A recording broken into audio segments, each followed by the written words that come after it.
കേൾക്കുമ്പോൾ തന്നെ മനസ്സിൽ വരുന്നത് ഒരൊറ്റ വാക്യമാണ്. അതെ, ദൈവത്തിൻ്റെ സ്വന്തം നാട്. ദൈവം സ്നേഹത്തോട് മെനഞ്ഞെടുത്ത ദൈവത്തിൻ്റെ സ്വന്തം നാട്. കാടുകളും മേടുകളും മലകളും പുഴകളും തോടുകളും അരുവികളും നിറഞ്ഞ ഒരു സുന്ദരി നാട്.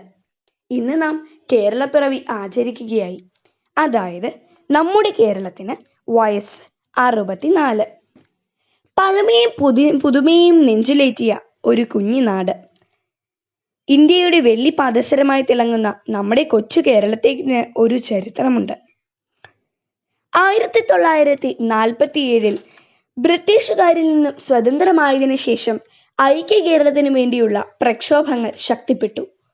ഏറെ പ്രക്ഷോഭങ്ങൾക്ക് ശേഷം ഭാഷാടിസ്ഥാനത്തിൽ സംസ്ഥാനങ്ങളെ പുനഃസംഘടിപ്പിക്കാനുള്ള ഇന്ത്യ ഗവൺമെന്റിന്റെ തീരുമാനപ്രകാരം തിരുവിതാംകൂർ, കൊച്ചി രാജ്യങ്ങൾ, മദ്രാസ് പ്രസിഡൻസിയുടെ മലബാർ പ്രദേശങ്ങൾ എന്നിങ്ങനെ മലയാളം പ്രധാന ഭാഷയായി വരുന്ന എല്ലാ പ്രദേശങ്ങളും കൂട്ടിച്ചേർത്തുകൊണ്ട് 1956 നവംബർ 1 കേരളം എന്ന സംസ്ഥാനം രൂപവൽക്കരിച്ചു.